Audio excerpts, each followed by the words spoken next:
Welcome to the Retail Tech Podcast. I'm your host, Darius Bisefi, and this interview was recorded at the Shop Talk 2018 conference in Las Vegas.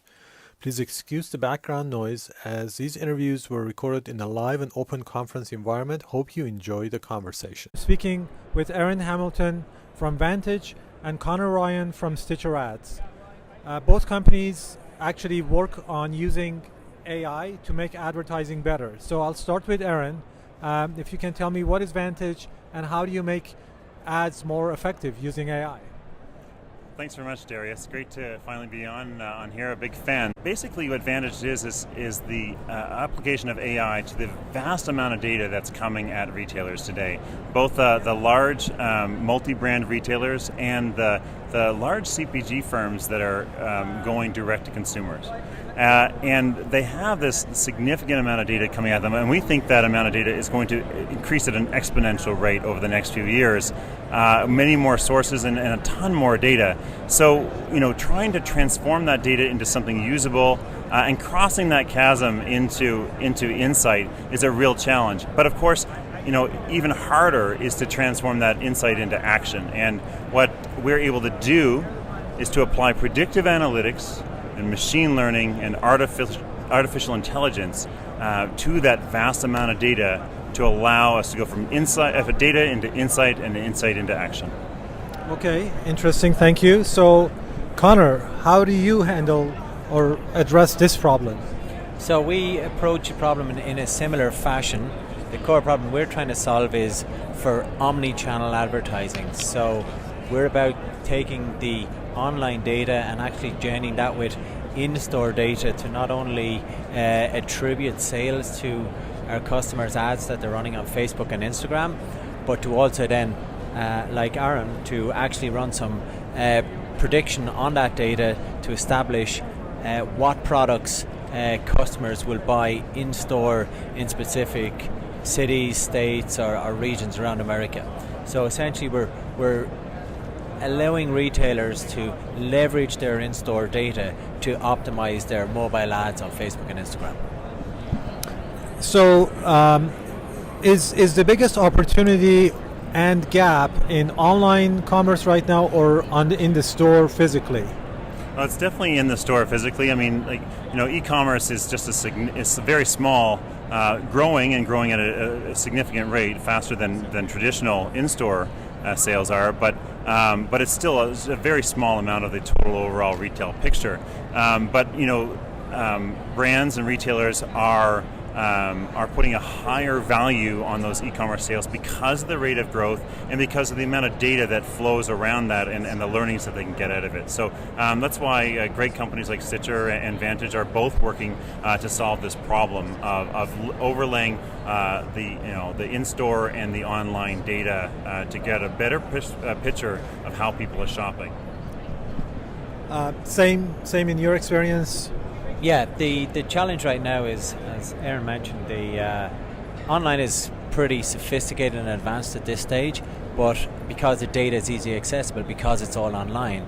But when you go in store, it becomes a lot more difficult to aggregate that data. So you've got different point of sale systems, you've got e-receipt systems, loyalty systems, CRM systems, in-store kiosks. So the data is quite disparate in the different systems that it's actually stored in. And we help our clients then to actually get it out of all of those systems. We take it, we process it, and then we pass it on to partners like Facebook, who can use it then, leverage it then to attribute those sales. And we also use the data then for that optimization through that data processing and analytics to figure out different trends for different products in different geographies.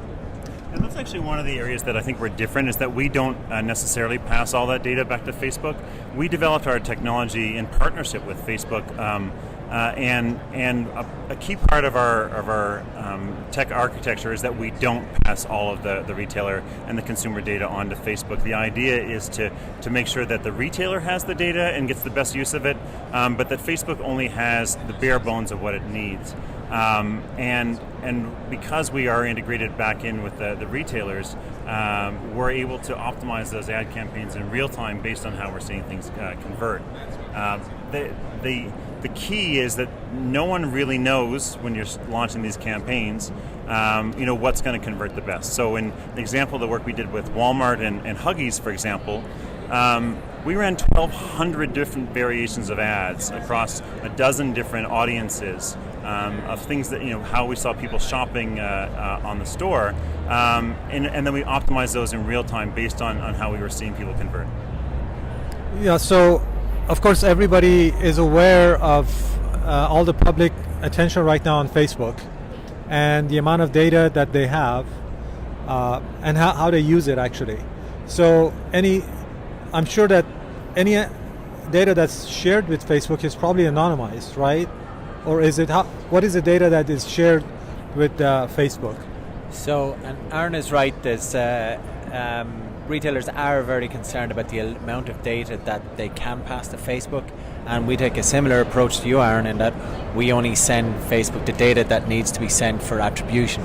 And essentially what that data is it's something like an email address attached to a transaction that Facebook is then able to match to a user on Facebook and identify if they saw an ad or not. And that's fundamentally how they use that data for attribution. So does the user actually know this is happening? Yes, the retailers' data policies have to allow them to use that data in that fashion for them to be able to pass that data to anybody. And this basically goes to, as a shopper, we're all shoppers, nobody reads those agreements, right? And then when we find out that, how did Facebook know I was here? Then we go and, of course, it was in the small print somewhere in that. So I think that's actually one of my pet peeves, is that all these agreements, they're worthless as far as the consumers are concerned, because you never read them. So hopefully somebody will come up with a technology solution to make these agreements more like intelligent. But this is where not having something like that right now is really a responsibility of the vendors like yourself and Facebook and the retailers to look out and think about the shopper. So. And there's 2 points I'd just like to make on that, just so that we're explicit about what data is passed and how it's passed. So first of all, the retailer has to have in its data use policy the explicit permission of the customer to do that. Secondly, there is never actually any identity information passed from Facebook back to the actual retailer. It's essentially a hashed or an encrypted version of any of that personal data. So not the actual email? You said email. It's not the actual email address, it's a hashed version of that email address to make sure that identity is protected as that information is exchanged. And again, Facebook will never say to an actual retailer that Connor actually was the person who did that transaction. Facebook will say at that campaign level, this many people actually converted, so that there's no the loop is never closed on that data, and that the Facebook user is fully protected. Okay. Yeah, okay, that's important. It is important, and we have to understand that, for all the attacks that people are making on Facebook, Facebook's taking this really seriously, and they work really hard to make sure that no one has information about their users and who's seeing the ads. And they take it really seriously to try to protect people's data, the users' data. But the idea, of course, is that if you're not paying for Facebook, you have to understand that theirs is an advertising-based model, and that means that you're going to see ads. And the question is, what is better? Do you, as an experience as a consumer, would you like to see random ads thrown at you that aren't relevant in any way, shape, or form, or ones that are customized based on how you spend your day and what you're interested in? And Facebook, I think, walks a tough line between giving people insight or organizations insight about what your interests are and protecting your privacy. Yeah, and I mean, to be clear, most of the heat Facebook is receiving right now is really not for their ads necessarily, it's for the fake news. So now, of course, there are some ads as well that drive people to these fake news articles. So but it is a massive problem, and I mean, just from hearing from the outside, I do know that they're really working on it. This is a really big challenge for them, and they're working to try to solve it. So now, talking about AI, I talk to a lot of companies, and everybody says, I'm using AI, I'm using machine learning, and it's one of those buzzwords right now, just like blockchain. I'm sure you're thinking about blockchain too right now. Anyway, so how do you actually use AI that actually makes this whole process so much better? Yeah, I think it's a really good question, Darius. And for the longest time, we were pretty reluctant to go out and be talking about the way that we're applying these technologies to the way we work, because it sounded like we were pandering to the venture capitalists and things like that. But the fact is that that increasingly these large retailers and the vendors and brands that they work with have a mandate to be investigating and leveraging these technologies, and it's important that we say to the large, we're doing some really neat work with Fresh Direct right now, and the opportunity to help Fresh Direct to learn and to apply AI in a way that helps them drive their business and be more profitable is something that's really attractive to them and us. And so we're working with more and more grocers and large retailers to help them figure out how to apply these technologies in a way that makes sense. That's very interesting. I just interviewed the CEO of a grocery delivery company in the Bay Area, and they're using also AI to predict the inventory so that they have less waste, which is a big problem in the grocery business. Yeah, and if you think about it, like, a lot of the stores may have a policy that's free shipping over X dollars, or that you get this kind of a discount. But the way one of the ways that we apply artificial intelligence is to do those offers dynamically based on how people are shopping and the way that they're experiencing the site or behaving on the site, and what they're adding to the cart and what they're not adding to the cart. And then we can make those intelligent offers to them based on what they're doing. Very personalization. It's all about personalization and making sure that the consumer feels that they're building a better relationship with the retailer. Right.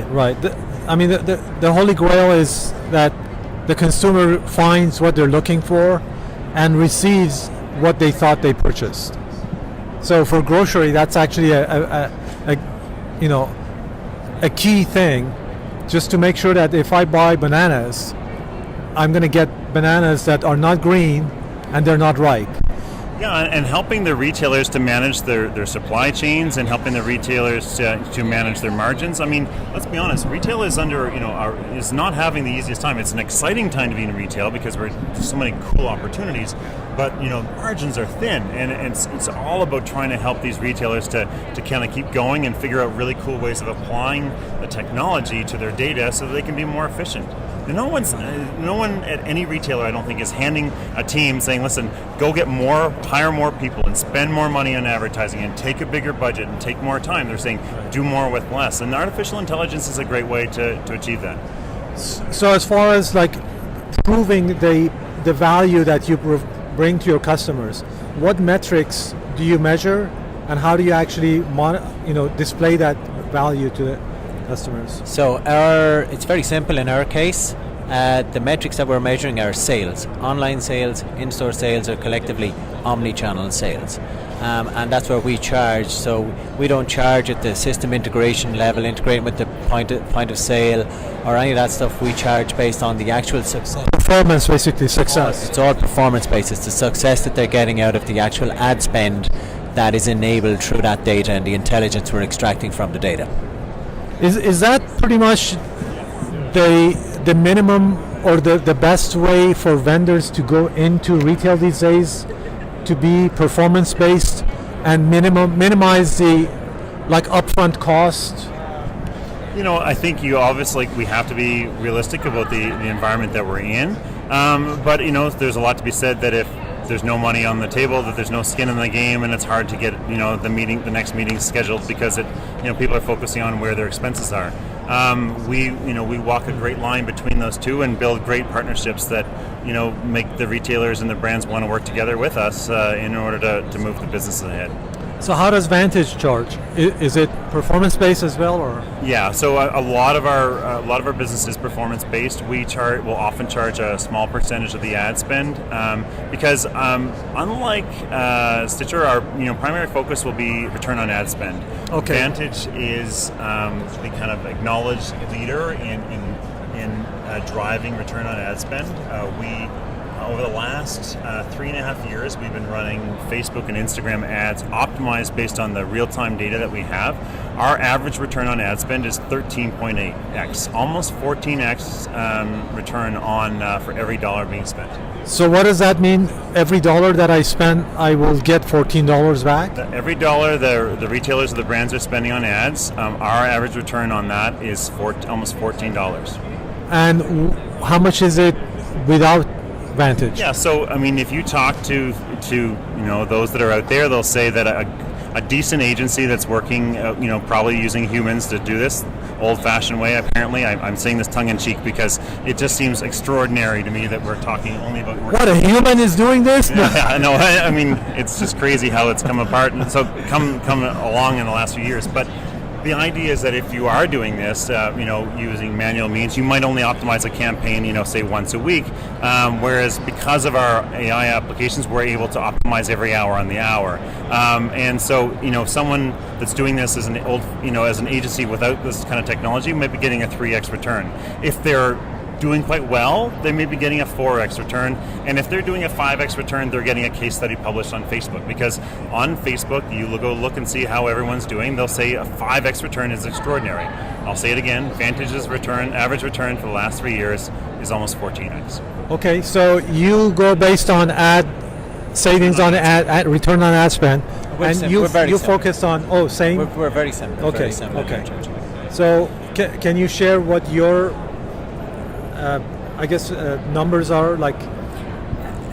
Well, the question I was going to ask Aaron is, what attribution model is that on, right? Because in the online world, and traditionally it would be last click, but now as you move into omni-channel, and we're actually not just measuring click-through, but also view-through on mobile devices to in-store sales, the attribution model becomes a lot more complicated. You have to dramatically discount the view through. I mean, quite frankly, a lot of the retailers and brands we work with will 100% discount that or bring it down to a very small amount. So you really can't.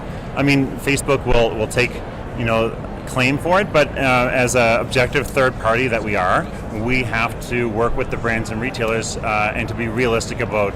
You cannot say that an ad driving someone into Walmart or into Fresh Direct or into any of these major brands that we work with, they have so many touches on the consumers today that just because someone also saw a Facebook ad doesn't mean that the Facebook ad was causation. It may be correlation, but it's not causation.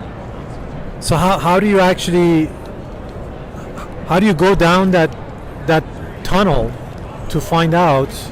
It depends on the sophistication of the retailer. So a lot of retailers that we would work with multi-touch attribution vendors like New Star, and they're actually we're able to work alongside them and run lift studies where we will split that audience.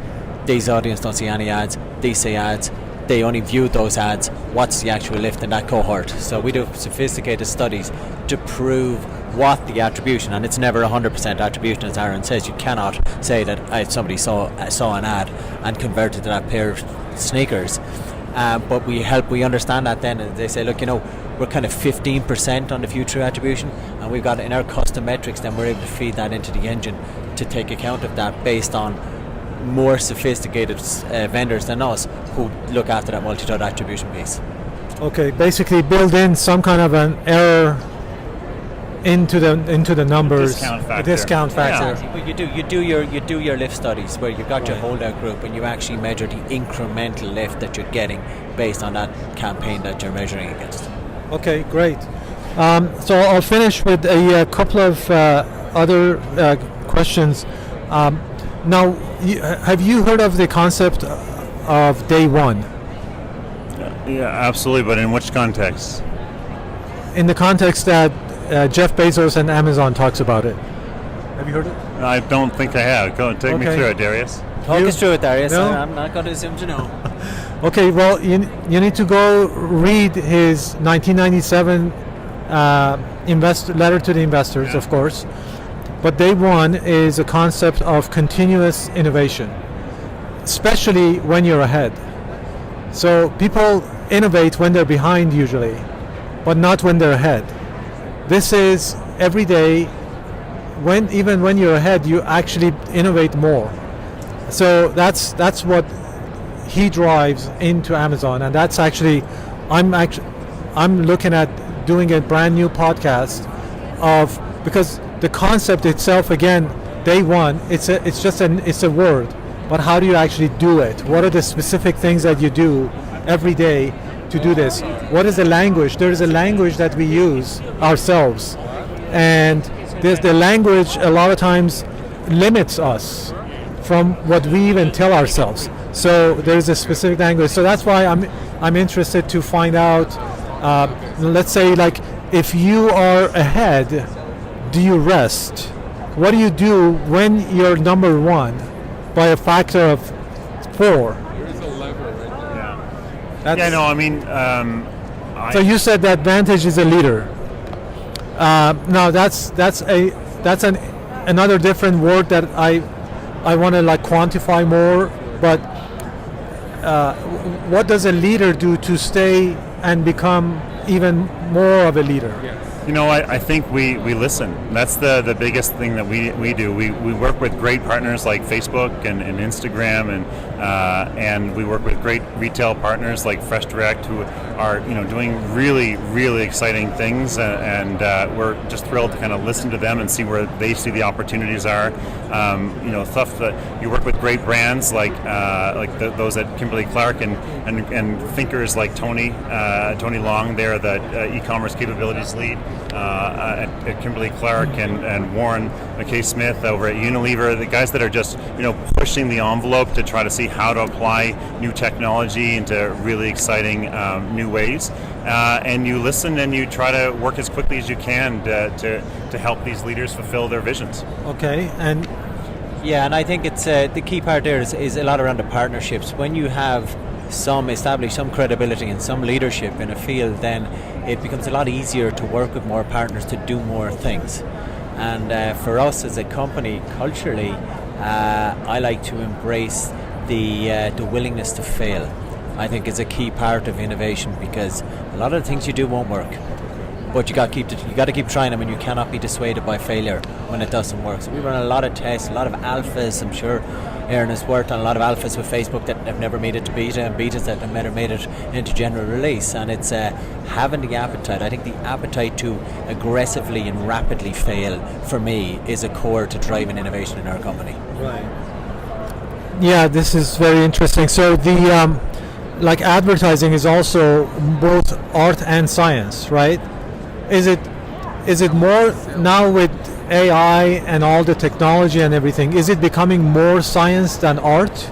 No, it's not. I mean, everything has its place, and you'll never replace the magic of great creative. But you know what you can do is you can test 5 different pieces of creative across a bunch of different segments and see what resonates with whom, and see how to best play that up. So before you go build your $2 million ad commercial, you can work with Vantage and spend $10,000 on testing a whole bunch of different iterations and versions of that, and see what resonates with each of your target segments. And that's the kind of thing that we do more and more of, is help spend that big money really well. Right. And I would totally agree. And if you want to break that down, creative and art is becoming more important, because if we want to personalize to the individual level that we do, then we need more and more and more creative to do that. For those different segments. The science is enabling the segments to get smaller, and as the segments get smaller, we need to personalize, and to achieve that personalization, we need more creative. Right. So the volume of creative that we need now is, I don't know how many factors beyond what we would have needed 5 or 10 years ago. Would you agree, Aaron? Because we're doing that personalization, we need much more creative now. Yeah, and in more formats. I mean, so we're seeing for the first time in North America, mobile conversions and actual people purchasing and executing on the transactions, just soaring. And this was predicted over the last decade, but we're really seeing North American moms doing those conversions and checking out right on phone. And this is something very, very new. So that means a whole new type of ad creative has to get spun up very quickly. What about voice? Things like Alexa and Google Assistant, people buying... Yeah, less personalization there, because Alexa is kind of the same for everybody, and the AI will kind of help in that experience. But we are seeing huge opportunities for convenience, and there are a lot of ways that shopping can get a whole lot more convenient. But let's be honest, shopping can be fun. The key is to focus on making it more possible for you to do the fun things without the not so fun things. So Connor, where is StitcherAds out of? Originally an Irish company. Okay. We are based out of Ireland, London. We've got an office in South Africa, and I'm based out of Austin, Texas. Can you not tell from my accent? Of course, yes, you do definitely have a Texan accent. And so thank you so much. This is a innovative company out of Ireland, and also Vantage is from Toronto, another great company from Toronto. Yeah. Our dev team's out of Toronto. We have a huge retail hub of exciting development happening in Toronto, and some really cool companies that actually, a number of which have been acquired in the last few months and years. So we're really excited at the amount of talent that's up there in Toronto, and the opportunities that means. We get great people to work with, and people are recognizing Toronto as a major player in the space.